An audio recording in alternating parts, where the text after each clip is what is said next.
Pungiest garlic one. Like, I feel hair growing out of my chest. There are lots of condiments that people love to eat food with. I honestly will stand behind this statement, but any condiment with garlic is the best condiment in my book. Welcome to another episode of Holy Condiments, where we're gonna be going through all of this garlic.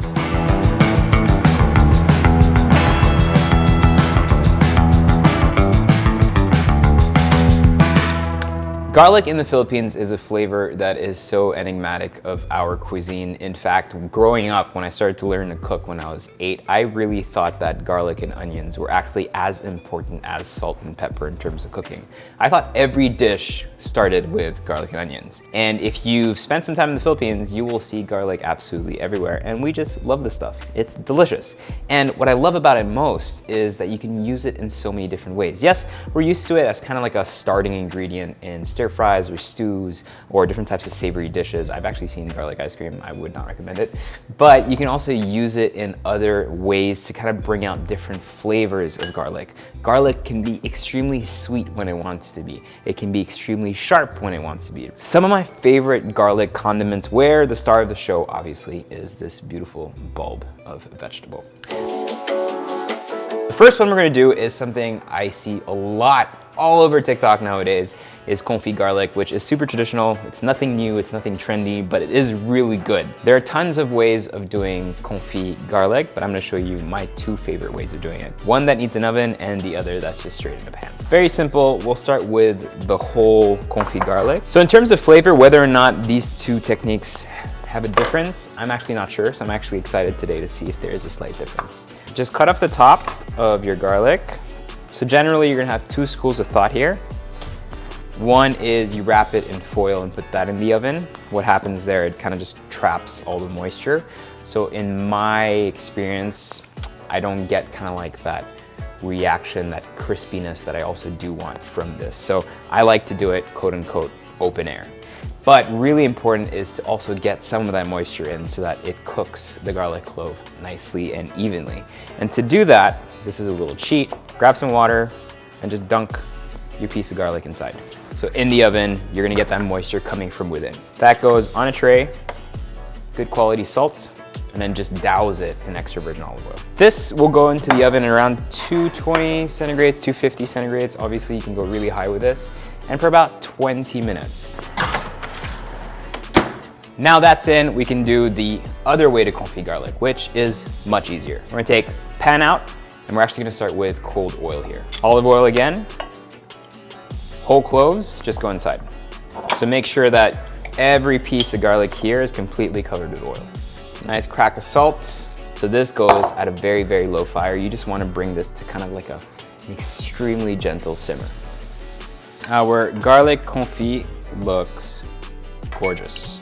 Now these are very delicate because they're nice and soft. You can see there's a beautiful brown color to them as well. Now we're gonna get our garlic confit, part 2, out of the oven. So you'll see the main difference here is really that texture. Now this is gonna be extremely hot, and so I don't recommend you doing it the way I do it, but this is as is already. So you wanna start this with good quality butter.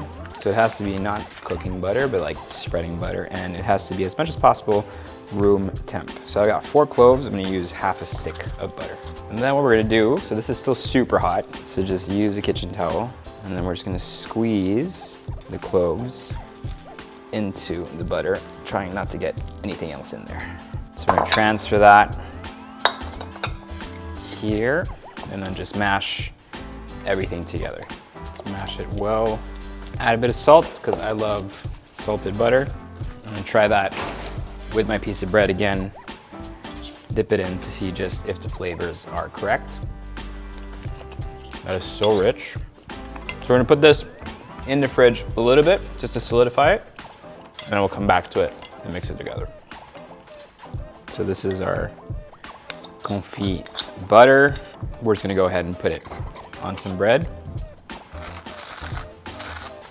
Next time someone talks to you about garlic bread, tell them about confit garlic bread.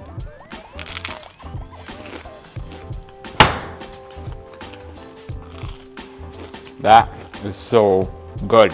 Put that on everything. Next, just put that on a piece of toast. You'll see when I press through it how soft this is. So this comes, it's almost like a garlic jam.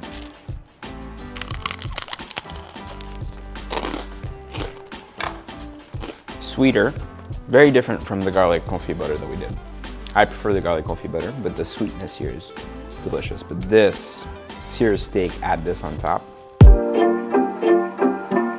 Next, Filipino favorite, chili garlic oil. To take it a step further, so there are different ways of doing chili garlic oil. Again, there's some that just basically chop up some garlic, add that with some dried chili flakes or some chilies, and then you pour the hot oil on top of that. The way I like to make it, and the way I see a lot of Filipinos making it, is by getting that garlic crunchy. So just start off with a ton, again, of garlic cloves, and we're gonna go ahead and just mince all this. So we have a pan here that's getting nice and hot. So different from the other one, we actually want the oil to be hot first. So I'm gonna be using some neutral oil, so just canola oil here. Once that's hot, we're gonna go ahead and add in our garlic. And so what's really key here, when things get brown, we have to stop the cooking right away so that you don't burn and don't get that kind of burnt flavor in the oil. This one, you'll see the sides are getting brown, which is a very good indication that everything is about to turn brown very quickly. When that happens, you have about 45 seconds left here. Very quickly, transfer everything into a strainer. And this is a key but annoying step, is you want to try to fish everything out here or remove it completely. That goes back onto the fire. You should have a nice clean but extremely flavorful oil. This here just chills for a second. The oil goes back into the pan. Low heat for that now. And this is where you add your spice. Oil is still hot. Again, we don't want to kind of fry this too much, and all the chilies go in. So at this point, you can kind of taste it in terms of the heat. So just run your spoon or whatever you're using on top of it. Wait for that to cool down a little bit. It's not making me jump out of my seat, so I'm gonna go in with 4 more. Turn that off, and then we're gonna let that cool down just a little bit so that when we add the garlic doesn't keep cooking. Our oil has reduced in heat a little bit.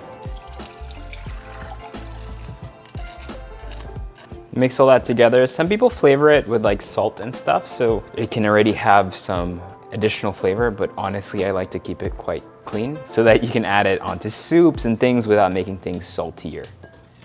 When you make this, obviously, you can adjust the quantity of oil that you put in versus all the garlic, but you want kind of like a really good, equal, balanced portioning because the oil carries just as much flavor as the garlic and the chilies.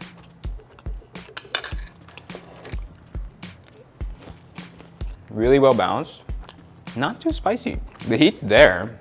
If you want to make it spicier, oh, now it's coming back, but not crazy. Not too spicy. No, if you want to make it spicier, okay. If you want to make it spicier, you can add some chili flakes and stuff. I hit you at the back, but wow, that is tasty.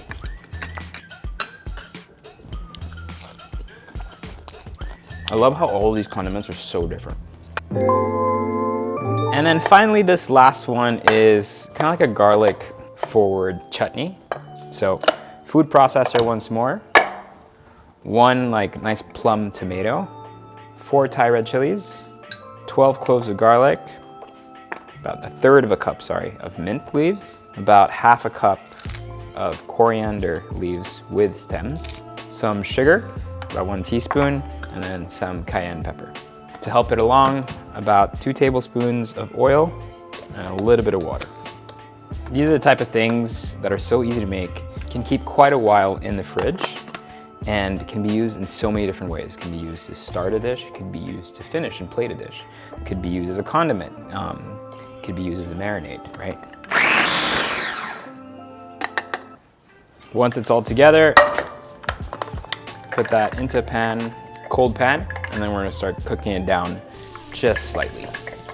So you don't actually have to cook this down if you don't want to. Honestly, you could just use this as a paste once you're done grinding it. That is just packed with flavor. I actually have some naan that we ordered.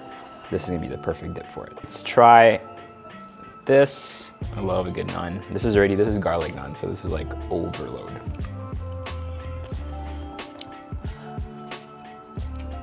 That is so good. It has so much flavor. My goodness. Okay, now I'm gonna go brush my teeth like 7 times. I hope you guys enjoy that episode. Peace out.